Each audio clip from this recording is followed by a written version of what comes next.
Hi, everybody, and welcome to this latest EREPS focused webinar. That's the European Register of Exercise Professionals. My name is Julian Berryman. I'm the Director of the Professional Standards Committee at EuropeActive with responsibility for EREPS. So really looking forward to this webinar today. We're working with David Kingsbury. David's going to present today. David is an EREPS ambassador, an EREPS member as well. And David is going to talk about this very appropriate and topical issue of personal training or training online, providing that service to personal training clients. So I think this is probably an issue that's going to be of great interest to many of you guys out there, making that transition to online if you're not already there, giving you ideas for maybe how you can adapt what you already have. So before we actually get started, just a couple of ground rules to establish, as I always do. We have a chat function, so you can actually, we have a Q&A function, so you can ask questions.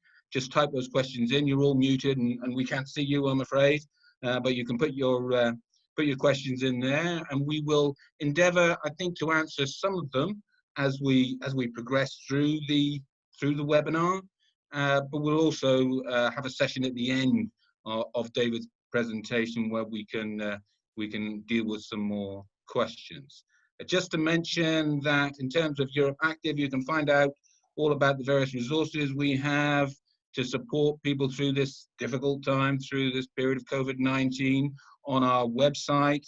Of particular interest may be some learning materials we have there to support those of you who may be running a fitness facility in adapting what you do to meet the requirements around COVID-19. Some of the things that maybe need to be put in place in terms of access control and cleaning, etc., etc. So have a look at those resources particularly. But without any further ado from me, we're going to move to David. As I say, really looking forward to this presentation, David. So over to you. Thanks very much, Julian, and thank you for everyone for joining. I want to just cover a little bit about who I am before I go into any more details around the online training side of things, because I think it gives a good explanation as to why I got into online training and how I've used it effectively over almost 10 years as my primary business, essentially. And so I'm a personal trainer, and I qualified when I was 17 years old. And so I did the whole gym instructor thing, cleaning down equipment, all of that. I did that for quite a few years before getting into one-on-one training. Starting off as a trainer, very early on and young, it's quite a difficult career to get into. I found it quite challenging. And so, it took me quite a long time to progress up through, from gym instructing onto personal training. But I did then go on to open my own personal training studio, probably 12, 13 years ago, something like that. I've since opened a second gym facility as well, which offers small group personal training.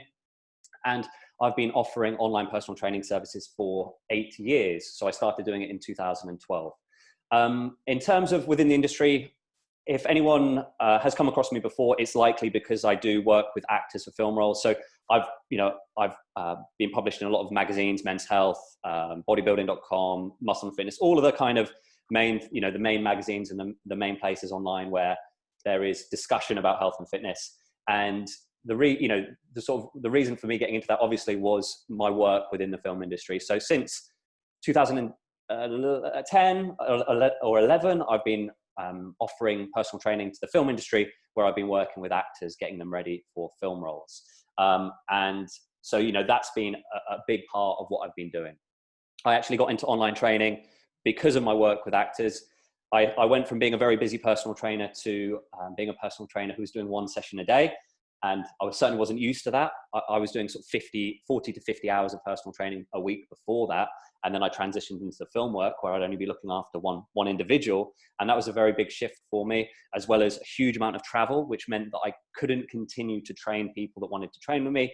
And I had a lot of time to offer additional services. So that's when I got into online personal training. And I had it on my website, and people would find my website through Google or through links in magazines, online publications. And they, they would come to me for my expertise in helping people achieve their body composition goals. So that's how I started. And I was, I started early on. I certainly wasn't the first person to do it, because I would have looked around at what other people were doing to get an idea of what was working. But I was very early on in the online personal training, especially for someone who was working with general population rather than very sport specific or competition specific, which is where online training sat then. And it's actually where it still sits mainly now, is in the kind of niche side of things. Okay, so that's a little bit about me. Aside from that, I've got 2 kids. I live in Buckinghamshire in England, and I've got a massive passion for health and fitness. I absolutely love it. I enjoy my own training, obviously, still after all these years. Keen cyclist, enjoy lifting weights, etc., etc. So there's a bit about me and a bit about how I got started. And I will move on to the next. So online training, as I said before, it's been around for a long time, and it is normally and traditionally been focused on people who are in the kind of niches of fitness. So then they might have very specific goals. So when I started doing it, things like coaching for triathlons was a very online thing, because if you go to your local gym, it's unlikely, certainly then, that you would find an effective triathlon coach. Or if you wanted to be an effective cyclist, you might find it difficult to find someone locally to work with. And also for those types of events and competitions, to actually have someone with you coaching you is almost unnecessary, because a lot of it comes down to the programming and the expertise around those types of things. And in the early days of online training, it was exactly the same, because one of the biggest areas of online training was bodybuilding and physique competition at that time. Because again, a lot of these people who were looking for expertise in those areas, they may not be able to find someone suitable locally. And so you go online and you can find someone who has the knowledge, the expertise, and that you can actually work with. And so for me, that was one of it put me into a strong position, because I was working not in a niche, because I was working in body composition, but I had the kind of film industry, the superhero thing going on, and so that's what would have originally attracted to people working with me. They would have seen the results I'd achieved when they went to the cinema, when they went to watch films at on the movies and in the covers of magazines. They'll have seen the work that I'd done there. And so they would have said, right, I want to work with this guy. And obviously they couldn't work with me in person because I was of no fixed location. I was traveling all over the world, but they could work with me online. So for me, I see online personal training as starting out in that area where it's where people would go for that real expertise, right? So they would go for that person who is going to be at the cutting edge of that particular area of fitness they're looking after. And I still think that that's something that's quite important right now, which I'll cover later on as we go through the presentation.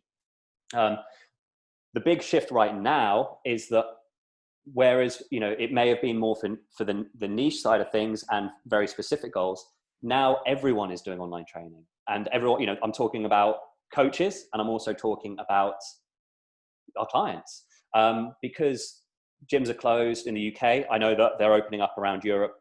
Currently, I've got clients in Sweden and places like that where they've been open nearly the whole time. And so, gyms are opening, but there is a big shift towards getting additional support and coaching services online.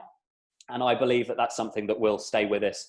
I don't think it's something that is going to disappear once gyms reopen, because it's something that existed before gyms are closed, right? Online training has been around for a long time, and it has been growing very steady, I would say it's been growing quite rapidly, actually. But with everything that's going on with gym closures and COVID-19 and people's concern about their health and fitness, more concern around their health and fitness, there's been a big spike in the uptake of online training. And you'll see that with, fitness celebrities launching their own things and local personal trainers beginning to do online training, et cetera, et cetera. And there's definitely much more demand right now for it. And I believe that demand will stay. I think that people will want to go back to gyms. I do believe that, but not everyone will. And it might be a slower, transition than some gyms would be hoping for. Okay. And so I do believe that online training is absolutely something that's here to stay, and that's something that should be used in conjunction with any personal training services to help support and guide clients. So the next step, right? Online training, where do you start? Do you offer it already, or is it something that you are considering offering? I would say that there's two reasons really why people would be wanting to get into online training right now. And I've written it here, that one of them is because people want to take their business online, and the other is because they need to take their business online. And I think that there are people in both categories here, and there is a bit of a mixture of the two as well. The reason I sort of explain it in two different ways is because I think that you would treat the business slightly differently, and how you would focus your business slightly differently, depending on whether you want to take the business online or if you're just doing it because you have to, and it's just to bridge a gap. Because if you're wanting to take it online, you can go much broader. You know, you can, I mean, I train people all over the world. For a long time, the majority of my customers were coming from the US. It's evened out a little bit more now with the UK, but I have clients in Asia, in Europe, in Australia, New Zealand, in the US, in Canada, in South America. I have online coaching clients all over the world. And when you want to focus your energies purely on online, you can branch out into different areas, because what you'll do is you'll focus in on the sort of person that you want to be helping, that you want to be working with. And by doing so, you can then broaden your search in terms of where you can work with people. If you're looking to get into online training because you need to, then chances are you already have personal training clients or a gym facility, or you already look after people, and you're just looking to get an online platform working effectively to offer them the support that they need until your physical business, you know, until your one-on-one or your group training or whatever it is can reopen. And that would be more of the need side of things. I actually have 2 online training businesses right now. Because of the gym closure, I now have a need business, which is my gyms. And so I've transitioned my members into online personal training to keep them and to keep them fit and healthy as well. And then I have my Want online personal training business, which I set up 8 years ago, which is my, you know, a fitness business, which was only ever designed to be an online business. It was never designed to support people in person. And the way I run those businesses is slightly different, and I'll explain how and why as we go through the presentation. But I think it's a chance to think about whether this is something you want to do long-term as an area you want to focus on, or whether it's something you're just doing to bridge the gap between now and reopening. But whichever one you sit in, I do think that having an online presence in the future, regardless, is going to be very beneficial for you. It allows you to offer a lot more support, guidance, structure, accountability than you ever can do with an hour of your time a day, or, you know, with just a physical personal training. There's a lot more you can offer with an online presence as well. David? Yes. Can I just ask that? So, how are those clients who were training in a live situation now responding to that online? Absolutely, yeah.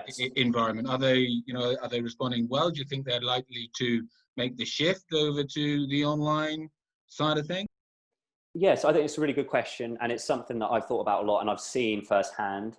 And in my experience, and in the experience of the other gym owners and people that I've spoken to, is the transition has actually been relatively good. The uptake has been relatively good. And I put that down to the fact that there aren't any suitable alternatives. The people that come and work with us in the gym format tend to train with us for slightly different reasons. And that's partly to do with the business model that we have, which is a small group personal training and classes model. And so obviously for people that are coming to that type of training, there are lots of other things that they're looking at doing rather than just getting, you know, fit and healthy. They're looking for the community side of things. They're looking for the fun and enjoyment side of things. That you know, they're not necessarily as goal focused as my online personal training clients. Their fitness is a little bit more general health and wellness, I would say, rather than very specific. Yes, within that, some people are going to want to lose some weight or drop some body fat, and some people want to get fitter, etc., etc. But overall, their goals are slightly less focused, with what they're wanting from the business to be slightly different, and that is a little bit more of the expertise, the coaching, but also primarily the community side of things is a big part of that. And so we, you know, the transition we had was good. We put it in play before we needed to, because we could see what was coming, and we already have an online platform that we could support people with. And for us, it went okay, but there is a drop-off. There absolutely is a drop-off, because virtual training isn't for everyone. Not everyone will enjoy it. And some people just decided, right, I'm going to just take up running instead. Okay. Or, you know, or whatever it might be. I'm just going to do this. I'm going to do that. And so we have had a drop, you know, a small percentage of people drop off, but it has been small. The reason why we transitioned to it very quickly was because I feel very strongly that if you're not there to support your client through this, then they will go elsewhere for support. And as an online trainer, it doesn't, you know, what's going on in the world doesn't matter in terms of support. People need support more than normal, right? This is why my online training business, which is my one business, is actually growing month on month, even through this, is because people need support. They need encouragement. They need help more than normal. And if we were not to offer that service, if we were just to close our doors and say, we'll see you when things reopen, they're going to have to go somewhere else for that expertise, support, and guidance. And you will lose business. You know, you will lose lots of business that way. And so we had to apply it for our benefit as a business, but absolutely for their benefit as our customers, our clients. Thank you, David. That's great. There's a couple of questions that have come in, but if you continue, I'll bring those in as we go. Fine. Thank you, Julian. Okay, so what you should deliver and what should you charge? So one of the biggest things right now is, how do you deliver your online training? There's lots of different ways you can do it. There's lots of different platforms for coaching people online. There isn't no right or wrong here either. You can deliver it in a number of ways. So how I deliver it is very different to how some other successful personal trainers deliver it. You know, and it's very different to how some of the other gyms would be delivering it as well in terms of their digital product too. From a coaching point of view, you can deliver Zoom sessions, you can do live sessions, you can do all these types of things. You absolutely can. And for my gym, yes, we are doing those. We're doing Zoom sessions every day. We're doing Facebook Live sessions as well. And that is actually where we're focusing our attention, is on still, you know, FaceTime coaching. With my non-gym base, so with my personal online fitness business, I've not done a Zoom or live training session in 8 years. I don't coach sessions via a camera. I do weekly coaching calls with my higher paying customers, and for other customers, they receive the structure, the training, the nutrition. They get all of the tools, and then they are supported with email and with that kind of support. I don't sit there on a camera with them and walk them through sessions. So I'm not charging per hour in that sense. I'll talk through the, you know, pricing and things like that shortly, because I think it's something that you should definitely consider, especially if you're looking to include online training in the long run. But for now, I would say you've got to think about how you want to deliver your training. And that's going to be dictated somewhat by what you're comfortable doing. And it's also going to be dictated somewhat by what your customers need and want. So for my gym, when we transitioned to online, we had classes and we had small group personal training, and we just moved those onto a digital schedule. And, you know, we stripped it back a little bit, but it was more or less the same schedule delivered online as we were delivering in person. And so we have small groups attending Zoom personal training sessions where one of the coaches will coach a maximum of 4 people, and they'll have their cameras on, and he or she will be able to coach them through their session. With our large group sessions, we do them on Facebook Live, and you can also do these on Zoom too. And with that, we have 15, 20, 25 people attending at any time, and they are simple sessions, you know, lots of fun, high pace. We get them interacting via comments, you know, they're engaging sessions still, okay? And so it's a very similar offering to what we had before we closed. For the online training business, so this is the one that is separate to the gym. Like I say, I do not deliver Zoom sessions. I do coaching calls. I do not do Facebook Live sessions. I do Q&As.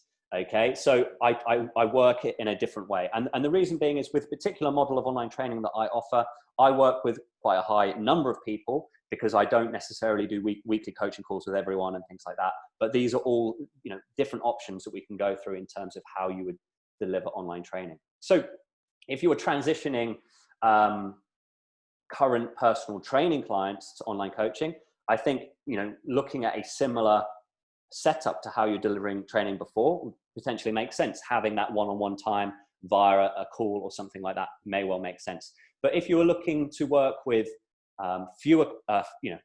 more customers, then you would likely have to remove that one-on-one time to give yourself time to actually deliver coaching in a different format. So rather than doing a 60-minute Zoom session, you might be able to support 10 people in that 60 minutes via email or via Messenger. Okay. You can still check people's form. You can still make sure people are exercising safely. So as part of our training, if people are unsure about exercises, they get exercise tutorials, but they can also submit videos of them performing the movements. So we're able to coach them too. So even without one-on-one coaching, you can still provide a fantastic service for people that are motivated to achieve their goals. And you can encourage and motivate them in other ways. We have Facebook groups that we run where we post daily content. And this is where I might do Facebook Lives. We host coffee mornings for the gym and for online where everyone sits, you know, a couple of times a week, we'll have a coffee and have a chat. And so we can create a social environment as well without a physical environment. I've just talked a little bit here in the notes about how you can have high prices with few customers online. And so this is where you might charge quite a lot of money and not take on very many clients, but you might offer them a weekly call. You might do 3 or 4 live sessions with them a week. But if you're doing that, you have to charge accordingly. You can provide a more simple structure and without the one-on-one time, and you can obviously work there with a lower price with many customers. So, you know, pricing for online training can vary from £7 a month if it's a group coaching program, or, you know, that's a made up number, but from a low price point. And it can, you know, I know other coaches that charge £4,000 or £5,000 for a 12-week online coaching program. Because, you know, I think that when you're looking at people that are very goal focused, they're paying for an outcome. They're not necessarily paying for the process in achieving that outcome. So if they feel confident, you know, very confidently that you can deliver that result with an online training program, they will pay you even more than in person if they're not sure you can do it. And so there are trainers charging, you know, 4,000, 5,000, 6,000 for 12-week programs. But if you're charging that, you know, your level of service has to be at a certain point that you can support that price point, and you can ensure that you do get the results that your clients are looking for. In terms of actually how you plan your offer, one of the things you can look at is if you're doing it on if you look at your personal training hourly rate, if you are a personal trainer, and you say, right, how many hours a week or a month am I going to spend with this person delivering their training? And what is my normal hourly rate? And you can work it out that way if you want to, right? So let's say you charge €50 an hour and you're spending 4 hours on that person a month, then you could charge 200, right? If you're spending 3 or 4 hours a week with that person, you still need to charge accordingly, because otherwise you're not going to earn an effective living doing this, and you're going to work yourself into the ground. And so you need to value your time, you need to value your expertise, and you need to offer a program and a pricing that is going to work for you. Because if it's not going to work for you, then long-term online is going to be very much a struggle. So, I mean, pricing is a very difficult one, but I hope that gives a little bit of an understanding of the different ways that you can deliver online training and the different price points you can charge. David? Yes.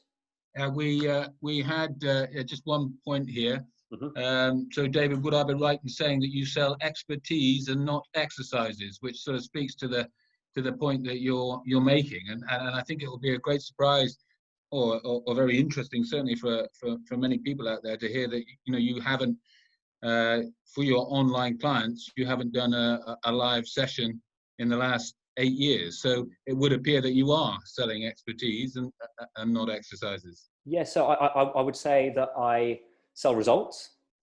I don't sell exercises, because exercise is a small piece of result, of achieving results. It's a very small piece. And so with my online personal training business, I sell results.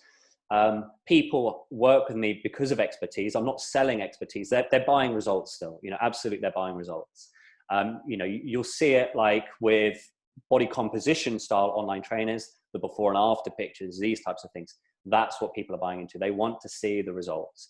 And so I'm not selling exercises. Absolutely not. I'm not exchanging my time for money in an hourly rate there of like, I'm doing one-on-one sessions. That person is buying into a program to get the desired outcome. And in terms of the pricing there, I would then price the programs at the price point that I offer, because for the majority of my customers, I don't do weekly calls. I do have customers that do have that as an upgraded service. So don't get me wrong, I do have that. The difficulty with that side of the business is that it's very time consuming doing, it's the same as doing one-on-one training. There's only so many hours in the day. And if you're selling each hour as an hour block, you can only look after one person in that hour. Whereas with other means of support, whether it be through Facebook groups, through group coaching, through Facebook Lives, through email, you can support multiple people. And so, for example, I run 7-day challenges. I'll come on to these things later, but I run 7-day challenges, for example, where I'll be supporting 1,200 people through a 7-day period. And there's no way you can do that with selling an hour of your time. You have to look at totally different coaching methods to support that, and you can still achieve fantastic results even with a different approach. I think you can look at non-traditional approaches to this and still get amazing results with people. I'll come on to what I think is going to be probably best for people and things like that as we go through this, because from a sales point of view and from an acquiring customer point of view, I would definitely say that there are easier price points to sell and there are more challenging price points to sell, and so you do need to look at those things when you're considering that as well. But we'll come on to that further on in the presentation. Thanks, David. Thanks. We have got lots of other questions coming in. Can I just ask a couple just to absolutely, yeah, absolutely, for sure, to get through them? Interesting. What equipment are your clients using at home? Yep. So obviously this is speaking to, okay, that's a fair enough question. How do you ensure that home equipment meets health and safety standards? Also, how does music get delivered during live sessions? I don't know if you can speak to any of those. Yeah, I can. Yeah, absolutely. So equipment-wise, everyone's using different equipment. And so from a programming point of view, it's the hardest time for us in that sense, because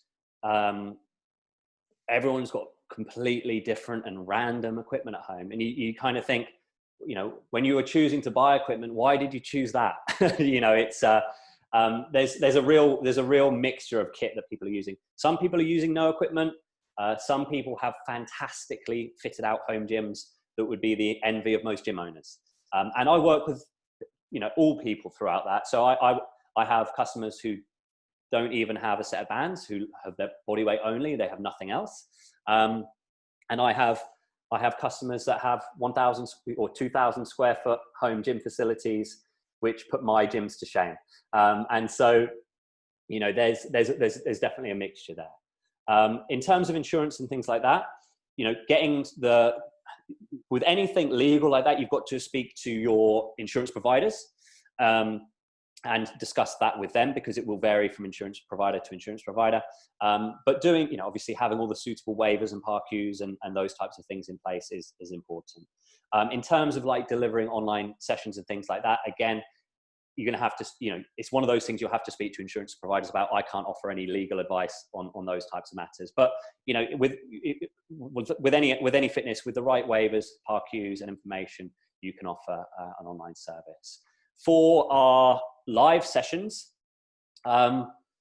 typically with the Zoom sessions, I suggest that people listen to their own music and then mute their sound.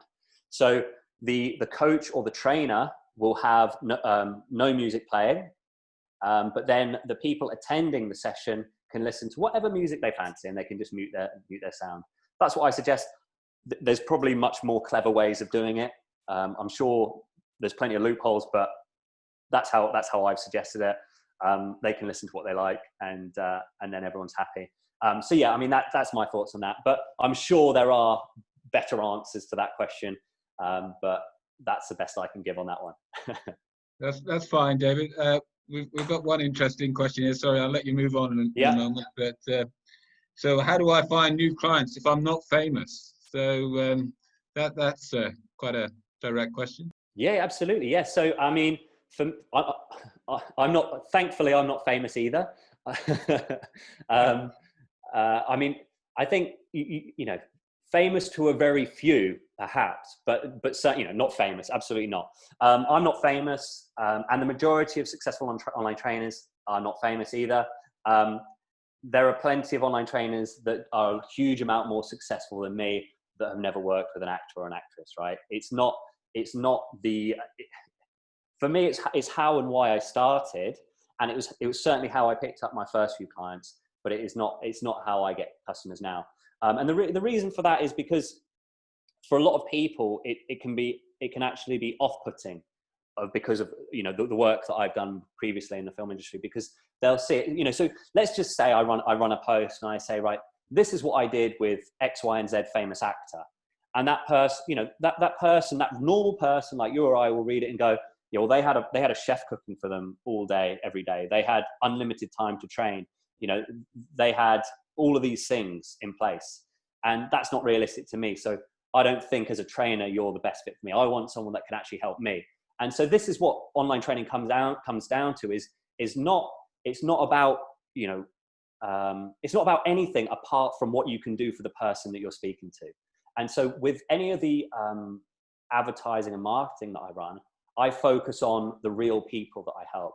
And I know actors are real people, and I know the actual challenges and difficulties they face, whereas most of the people that I speak to don't. So they don't know that I have to train them at 4 o'clock in the morning because they've got 2 hours in makeup before a 14-hour shoot.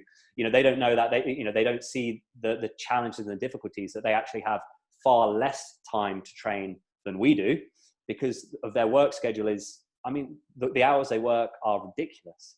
And we don't necessarily have gym access. And I've trained people at midnight because they've come off of set and they're back in at 4 o'clock in the morning to get into hair and makeup. Like, the hours are very brutal and things like that. But what people want to relate to is if they can see someone like themselves that's done really well, who has similar responsibilities, a similar starting point, a similar story, that's what they relate to. They don't relate to the celebrity stuff. And so the celebrity stuff is very good for awareness, but it doesn't sell programs particularly, because what sells is talking to someone about how you can help them, not how you get paid thousands to train an A-lister who you travel around the world with. That's not relatable. What's relatable is how someone in a similar situation to them did very well, and it makes it exciting and realistic for that person. And so I would say that's how you do it. You show the type of people you want to work with, the type of results you can get with them. And by doing that, you're going to give them confidence in you. And I'll talk more about this throughout the presentation. We're going to go into the details of how you sell your online training and how you get new customers as well. Thanks. Okay, so selling online training. That's next, right? So you've decided what your service is going to look like, and you want to spend a lot of time on that. You don't want to just rush into, right, I'm going to charge X, Y, and Z because someone else does. You want to think, you need to think about the hours you want to work, and and how you want to operate, and what level of support you want to give. You need to consider all of these things. And then once you've got that all in place, it's time to try and get some customers. If you're already a personal trainer, that should be fairly straightforward. You pick up the phone and you speak to them and you explain to them what you're going to be doing, and you get them signed up to your online training. And you can do that with your current client base. If you're looking then to get new clients, that's where it's going to become a little bit more challenging, because they don't have a relationship with you yet. Your current customers have a relationship with you.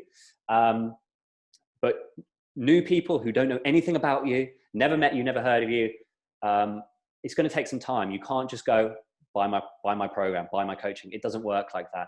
You need to spend time building their trust, getting to know them, and for them to see the value in what you offer. Because as I put here, most people won't understand online training or its value.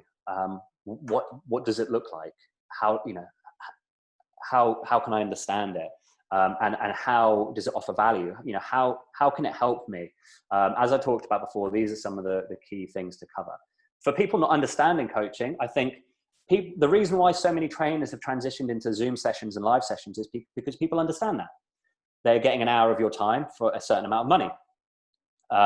Likewise, with a live session, it's a class. It's the same format. So if they were paying £10 for a class before, chances are they might pay £10 for a class still if you're delivering it online. And so those types of online training are fairly self-explanatory. The only downside, obviously, is that people still don't value them as much necessarily as your one-on-one time in person.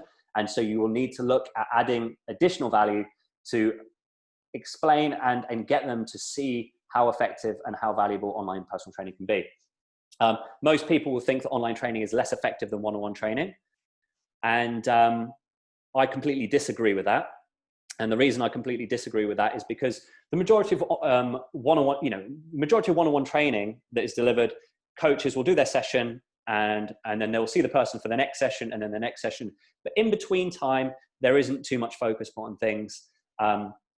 And the emphasis on all the areas that are actually going to really see the most positive results are not focused on. Just the hour of exercise is focused on.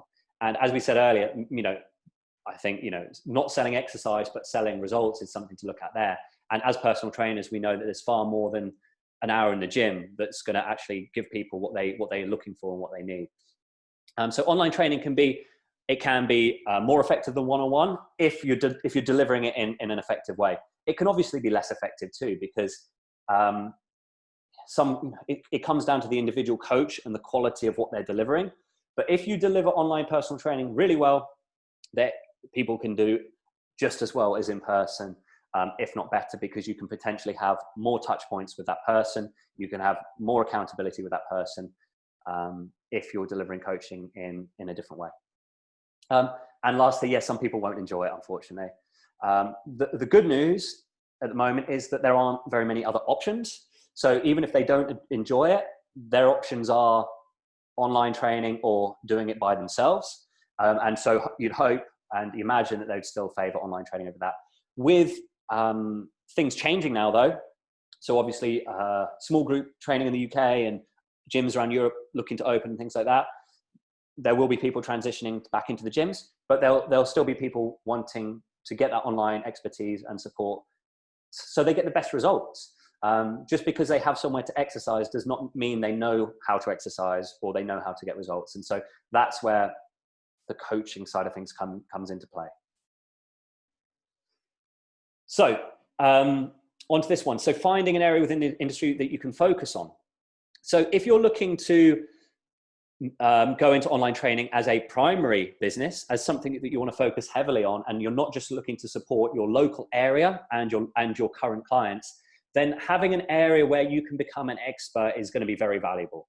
And you know, obviously, you'll hear the term. So it's a niche of fitness. So it's an area within fitness. It's a narrowed down area within fitness. And by having expertise in a narrowed down area of fitness, you can talk to your potential customers clearly, and and they will understand what you're saying. So you know, I mean, for me, for example, I don't work in a small niche. If I worked in a smaller niche, it would be slightly easier for me probably. But because my niche is body composition, and in general, it's people that are going to enjoy superhero films, right? So like that's the type of person that I often work with.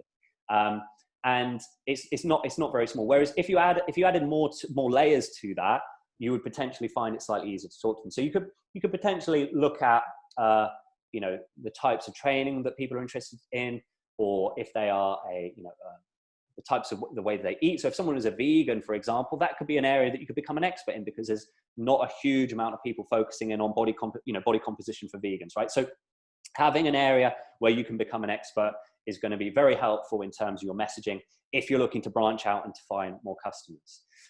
Obviously, if your goal is just to serve current customers, you need to stay on point with what you're offering. And that's going to be your kind of coaching, health and wellness, fat loss, the kind of general things. But if you're a plant-based triathlon coach, brilliant, get stuck into that and talk about that and talk to those people, because there's not going to be many people talking directly to those people about their problems. So if you do that, you're gonna put yourself in a much stronger position to get customers than you will be if you just say, I help everyone in the world get healthy, right? That speaks to everybody and nobody. I talk through this like it's a simple task, but it's not. Defining the types of people that you want to work with is not a simple task at all. But I do think that having some definition on that will help make it easier to find new customers. Because as I say here, they need to relate to you and understand, and you need to be seen to understand them and their goals. You need to demonstrate the expertise there and build trust in the information that you're providing. Okay, so next up, the processes of, people finding you. I was going to say finding people, but people finding you, customers, potential clients, potential customers finding you, and then the process of actually getting them to work with you. Because as I said, this is not one step. It's definitely not one step. There's multiple steps to doing this, because the first thing that you need to do is for people to find out about you, who you are. And so I've just put that as awareness. Lots of different ways of gaining awareness. You can produce content, blog content. You can optimize your website SEO. So for me, for example, SEO is fantastic for awareness, because if you Google online personal trainer, I'm on the first page. So that's awareness. And that is based purely on the search engine optimization of my website. There's one. Social media content. So putting out social media posts on Instagram, Facebook, and stuff like that.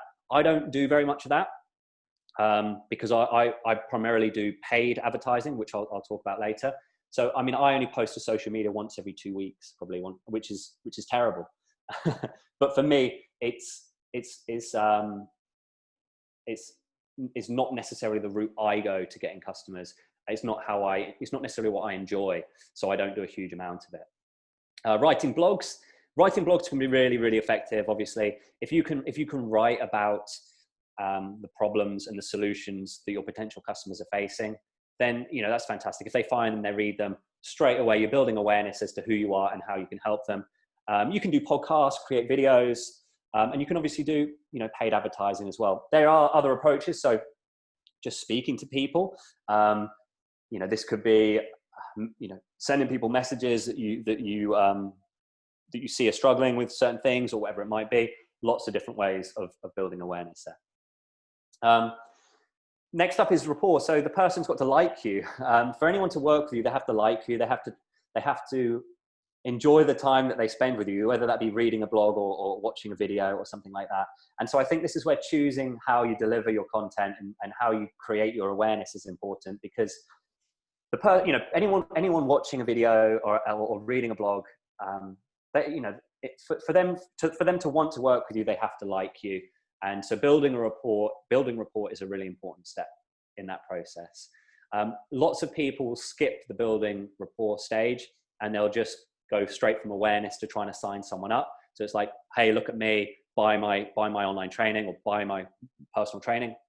And that's quite difficult because at that stage, they don't know you or like you. And so, having some stages there to get them warmed up to you and to see who you are and a bit about you is obviously going to be beneficial. And then building trust. So building trust and showing your expertise, client case studies, your story. So if you've been through the same troubles that they've been through, demonstrating how you can help and how you can support with case studies, client results, testimonials, credibility, really, really good. Okay. So testimonials from customers, if you've been featured in magazines, or for me, I'm a published author, and whilst that's for some people that shows expertise, it doesn't in a lot of ways, because anyone can be a published author, but these types of things can show expertise. And so having these talking points about that you're actually an expert in your field and that you can be trusted that's one of the most important steps for sure. Okay. So how to apply that stuff into the real world? So organically, so if you don't want to pay for anything, in terms of marketing. If you don't want to buy media, so media buying is where you're buying clicks, like you're buying video views or you're buying clicks. And what I mean by buying video views and clicks is you run ads and you pay for the ads to get clicks to a website, to get views on a video. And so that is, that's paid advertising, paid marketing, which I'll come on to. But if you don't want to do that to start with, you can obviously do organic, which is where you just reach out and you'd speak to people. When I first opened my personal training studio, there wasn't social media, right? And I still got very busy. I didn't have Instagram, I didn't have Facebook, there was no such thing. And I still got very busy. And I did it through organic and some paid because I did some leaflet drops. But the organic was all the local offices. I went and knocked on the doors and I explained to them who I was and what I did. And I offered them a taster session. And so that was in 2010 or whatever it was. And within a couple of weeks, I was quite busy because every chance I got, I would go and try and speak to more people. I would speak to the people in the coffee shops at work. My first gym I've still got it, but it's in a film studio. Okay, so it's actually within the compounds of a film studio.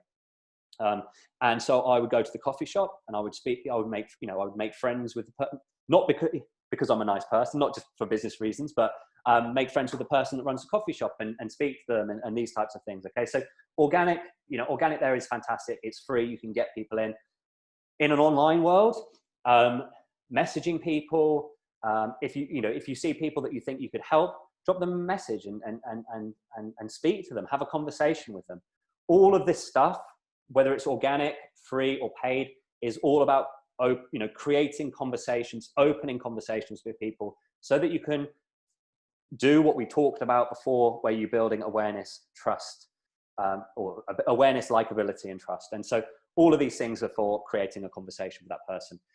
Free stuff. So some of the things you can do is, right, you can say, right, I've got a free training guide or a free 7-day video course in whatever you want to provide. So if you're looking at free things to give away, you can look at what your customers struggle with most, or what the types of people you want to work with, what do they struggle with most? What's their biggest challenge? Create some free content around that. And that is a really valuable way of building relationships. Okay, give them something that shows that you're an expert, and so you can give stuff away for free. There are challenges with giving stuff away for free, as there are with organic and paid advertising. With all of these, is that you are opening a conversation with someone that doesn't know you, and so some people will be upset and offended by that, and some people will not be happy about that. So to advertise online, you have to have two things. You have to have a good awareness of people's feelings and of how you can approach these situations. And potentially you've also got to have thick skin, because you might be the receiving end of some abuse. The online world is not a particularly pleasant place. With the paid advertising stuff, I get absolutely horrendous messages and things like that from people. I get reviews on my services and business from people that have never been a customer, just because they're annoyed that my advert was on their feed. Okay, so you do have to have some thick skin here. People are online, not everyone is kind online, right? And so having some thick skin there may be useful. For the free stuff, obviously looking to solve their particular problems, their challenges, with a free bit of information can be useful. Likewise with paid stuff, it's exactly the same thing. But if you want to go straight for paid products, straight for paid services, you're not going to be able to go straight in at a high price necessarily, because you're going to have to spend your time getting to know that person and building trust first. So you can do paid stuff, but you'd likely do that after you've done organic, or after you've done free, or after you've just spent time speaking to that person to make sure you're the right fit. Okay, you're not going to go straight in and go sign up for my £5,000 program. Like that's not the first thing you will talk about. That's some way down the line from there. Okay. David? Yes. Sorry, yes. I was intent on listening and forgot to ask questions, but sure. we've got a few come in. We're answering. I think you're answering questions as you go. So if people listening don't get a direct answer, that's because we're sort of thinking that probably David's answered that one. But In terms of, this is an interesting one, I think. If not doing live sessions with clients, when you onboard someone, is it a one-to-one call with that client at the start and customize the nutrition and exercise plan, or is it a templated email, basically? So I'm guessing it's the former, because well, I'll let you answer. Yeah, absolutely. So you can do this in a number of ways, right? And I think how you choose to do this is reflected by the price point that you're charging. So, for example, if you're charging £500 a month for an online personal training service, I would suggest that having some calls in there would be beneficial. Okay, having some one-on-one time within that would be beneficial. If you're charging £30 a month, you can't necessarily provide 3 or 4 calls in a month to support that person. It's not cost effective. And so then how you would onboard that person will be slightly different. So onboarding with a call is fantastic because it helps, you know, once someone is signed up, this leads perfectly onto this. Once someone is signed up, you're still selling to them, right? The day they sign up, they've joined your program, you're selling them to stay. You know, you're selling them to stay as a customer. And how you onboard a customer is the most important step, in my opinion, because first impressions are really important, and buying regret, like buyer's remorse, is very real. Okay, so when someone buys something, there's an instant feeling like, should I have bought that? Like, was that the right decision? And if you do anything but show them that that was the right decision, then they're going to have doubts right from the word go. So I think that the onboarding process is really important because it reassures them that they made a great decision, which as a personal trainer, you're always selling. So if you're selling a month, and someone signs up for a month, you've still got to try and sell the next month too. Every session you do, every conversation you have, you're selling it in a way of results. You're selling it in a way of whatever, but it's a selling process. And that onboarding process absolutely is crucial from a starting point, because it's your first impression, and it also gives them the confidence and reassurance that they made a fantastic decision with what they purchased. With online training and things like that, lots of people offer money back guarantees and things like that. And so again, this type of onboarding will help to improve all of those relationships throughout the whole process. You can get to know someone, and you can build a huge amount of rapport in the first chat you have and keep them for longer. So I do think that having a coaching call to start with is beneficial. And I'll talk a little bit about the area, kind of the services which I think are going to be the easiest and most effective to get into versus the ones that are going to be a little bit harder, and versus actually the way I do it, because the way I do it is not necessarily the way I would recommend other people to do it either. But I'll explain all of that. But yeah, so you can do your onboarding with a call, you can do it with a video call, you can do it with a questionnaire. So you send them a questionnaire. A pre-recorded video with a questionnaire will be slightly more friendly than just a questionnaire. So there's there's absolutely no right or wrong way of doing it. It very much depends upon the price point of the service you're doing and how much you value your time and what you can give away. Thanks, David. Yeah, having calls is great. Okay, I can absolutely see that. Somebody's asking here, how important is a website? Interesting. Yeah, so I mean, websites are not crucial for online training. They're absolutely not.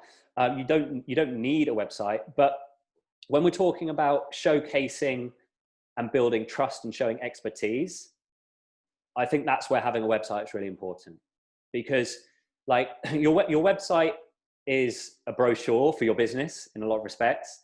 It's where people can see who you are, what you do. And I think having a well-designed professional website will set you apart from people that don't have one. I think it shows a level of professionalism and seriousness about what you do versus someone that only uses Facebook or only uses whatever. And so I definitely think for me, it's been a very important part of my business, because a huge amount of my customers over the years come from organic searches. They'll Google online personal trainer, or they'll land on a blog that I've written on a different website, like a different resource. They'll click through to my website. They will read my website. They'll like my website. They'll find out about me, and they'll join. Maybe not on that day, maybe 6 months later, but having a professional website, I think, is really important, but you don't need one. You can set up and operate online training with more or less nothing. Okay, so you don't need one, but I do think it's helpful. Okay, thank you. I think I've got to ask this question. Do you use any apps to help manage programming, diet, etc. for your clients, and have you any recommendations? Yeah, so I mean, I spend an absolute fortune on software every month. Okay, I do. So we have CRMs for tracking customers throughout their training to make sure that they get followed up when they need to make sure they get support when they need to. If you're dealing with a high volume of people, then having tracking is really important, so that you don't miss anything, and so that everyone gets the support exactly when they need it and not when it's too late. And so we spend a lot of money on CRMs, booking software for scheduling calls and things like that. We've got those. Software for running our advertising. We've got that. Software for tracking and managing our costs and sales, these types of things, software for that, software for, we're currently using an app as well for delivering the training and nutrition. We transitioned across to an app some time ago. Before that, we were delivering it in more of a more old school way, in terms of like training PDFs and training nutrition plans with PDFs and things like that. But I spent a lot of money in developing things to work better and to help people use them more easily. And everyone's on their phones now, so if you can use things like the apps and stuff like that, I think it's a good route right now, because you can get something to market for not a huge amount of money. Lots of these things will do free trials and stuff like that as well. I'm not going to recommend any, because I don't have the experience in a large amount of them to be able to recommend. But I can certainly look to provide options. I mean, if you Google it, there'll be some options, there'll be reviews and things like that. I think that would be your best bet for selecting if you want to deliver a training plan with an app. Facebook we use. Facebook is a free tool. We have Facebook groups for customers, and Facebook is a fantastic free tool for managing communities. It's brilliant. Again, it's free, so that works really well. You just set up private groups or public groups, however you want to run it, and you invite people in, you invite your customers in, and it's a place where you can hang out online. You can do Facebook Lives, and you can support everyone on there. And we also use Zoom as well, obviously, for the live sessions that we run at the gym. But yes, there's an endless amount of software that you can buy and use. And you can spend, like we do, thousands of pounds a month on software alone. But there's lots of options. And there's lots of ways you can get started for free without having to spend anything. And that's even with payment and booking systems and stuff like that. Lots of routes to getting something up and running for not very much money. Thanks, David. That's excellent. We're coming to the end of our hour, David. We've got a lot of questions that we haven't answered. Fine. Well, we just covered that one, so that's good. We just covered the managing clients. Yeah, sure. So, but yes, I'll leave you to talk to finish your session. Yeah, I'll just. But we can go over a little bit, David. Yeah, that's fine. There's a couple more slides which are quite simple, and then it'd be good to just do a Q&A. I think, yeah, absolutely. So, so we've just gone through like software, CRMs, programs, etc. So, like you can have online client dashboards and things like that, where you offer the different services and programs, software, CRMs for tracking, online programs, nutrition software for handling calories, macros, or meal plans, calendars for scheduling, phone calls, and sales calls, and then other tracking. You can use Google, you can use documents like Excel for managing stuff as well. And you can use various booking softwares for diaries and things like that. One thing I'd say is, if you're an organized and successful personal trainer, you'll be applying lots of these things already. And if you weren't as a personal trainer, now's the time to do it, because it just is going to improve the user experience in your service and your client results. If you manage people's through CRM and software, you can ensure that they're doing everything they need to be doing. If you're managing their nutrition effectively, you can guarantee, or not guarantee their results, but you can certainly do a lot better at getting them to where they want to get to than if you're just focusing on exercise alone.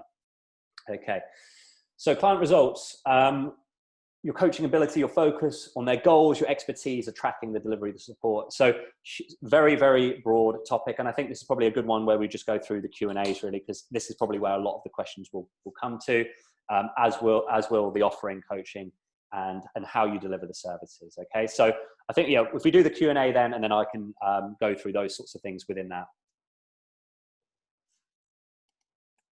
I just can't hear you, Julian. Microphone. Oh, my apologies. My apologies.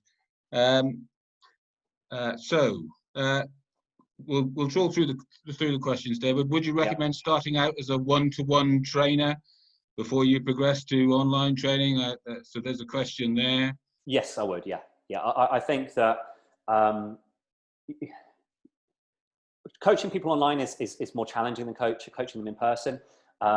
And programming online is harder than programming in person. When you're working with someone in person, you can see them move, you can get to understand them, and you can make decisions based on that. With online, I would say it's all of my years of experience writing training programs for people in person that allowed me to be able to create that. So yeah, I do think that providing an in-person service to start with would be very beneficial, and I would spend a couple of years potentially doing that before going onto online. It's potentially easier selling in-person training than it is to online as well, especially if you're not experienced, especially if you don't have customer results and things like that, because it's a little bit more tangible.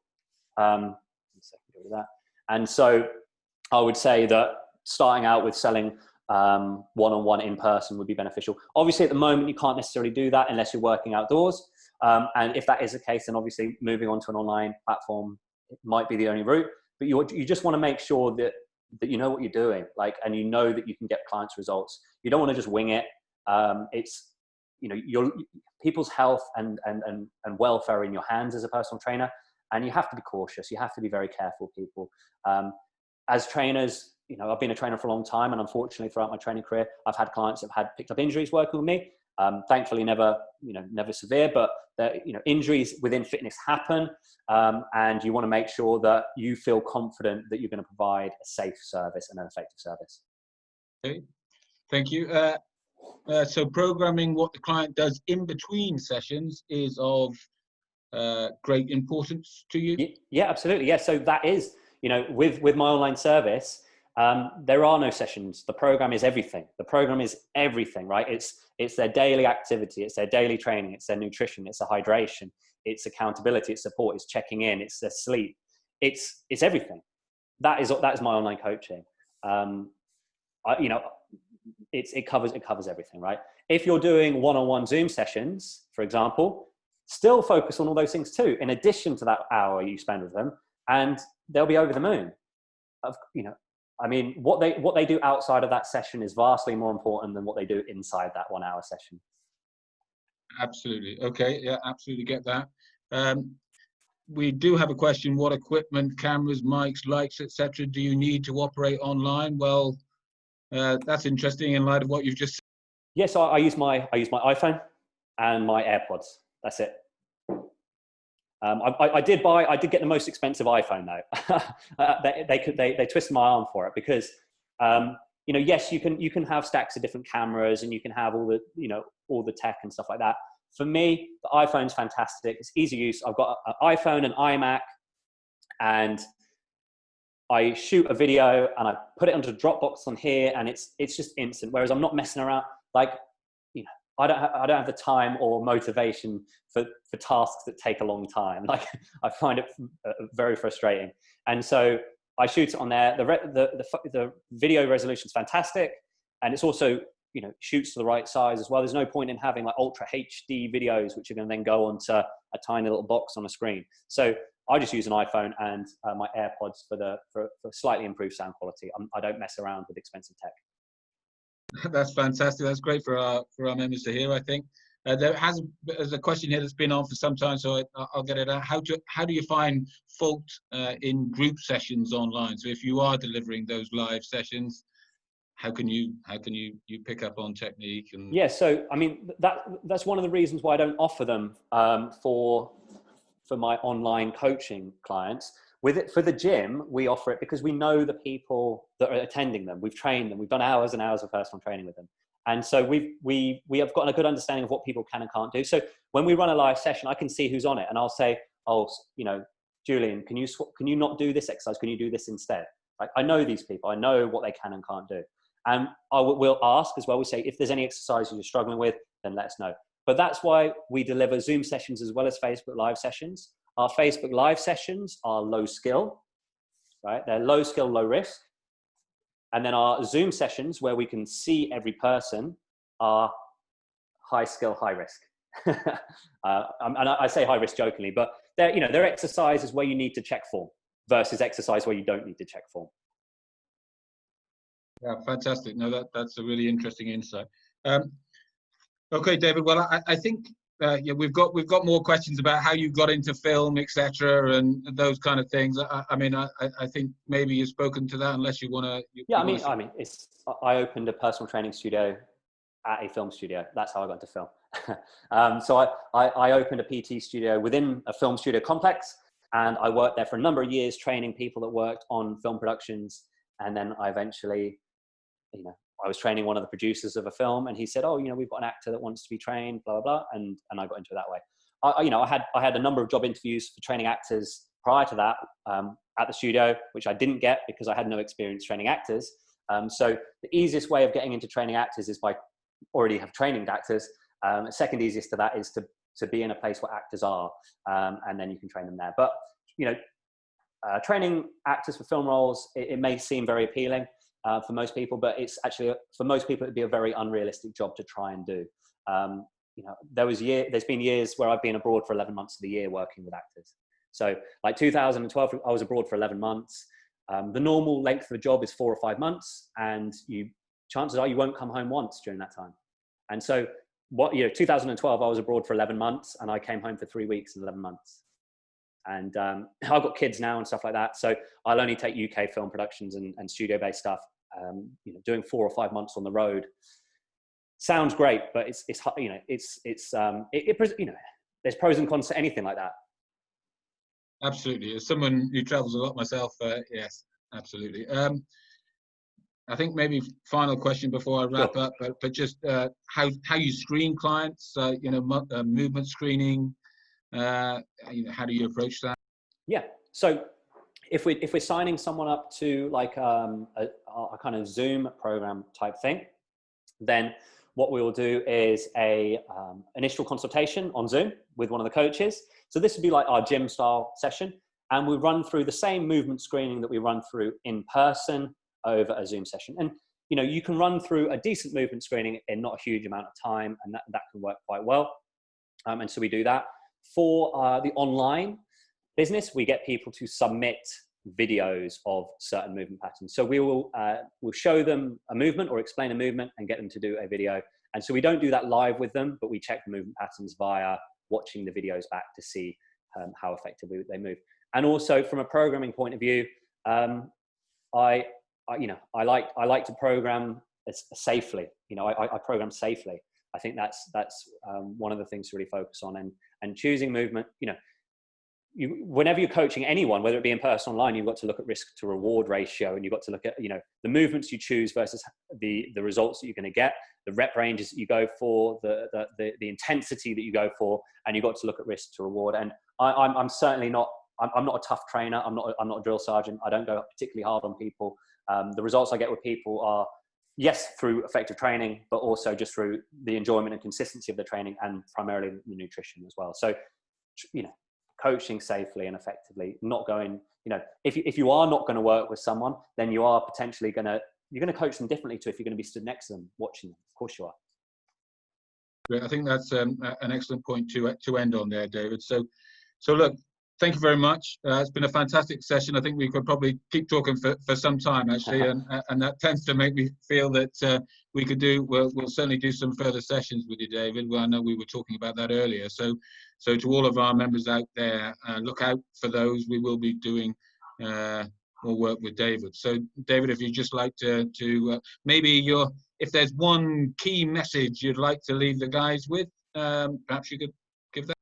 Yeah, I think whether you're looking to do online training long term or just short term, I think that it's going to be an important part of the fitness business for the foreseeable future, and it's been something that's been there for a long time already, and so I think it's a good area to focus. It isn't for everyone. Not everyone is going to enjoy online training, and I think if you are looking to get into online training, you have to like any job, you want to try and enjoy what you do. It's, when you work with people, it's very obvious whether you're passionate about what you do, whether you're enjoying what you do. And I think that whatever route you go down, make sure that it's a route that you are going to enjoy and you're going to manage and sustain.